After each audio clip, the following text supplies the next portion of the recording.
It is still up in the air as to whether the man challenging Joe Hogsett for mayor of Indianapolis will march this weekend in the Pride Parade. Republican Jim Merritt says he plans to march in the parade as a private citizen. However, it appears the Indy Pride organization is signaling that the state lawmaker and mayoral candidate is still not welcome.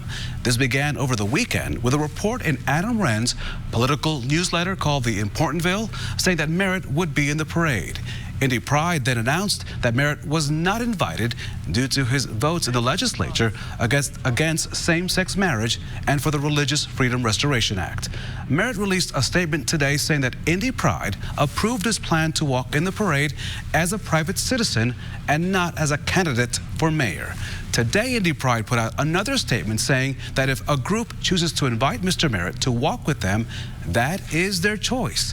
Indy Pride also says allies walking in the parade implicitly express support for marriage equality and other issues close to the LGBT community.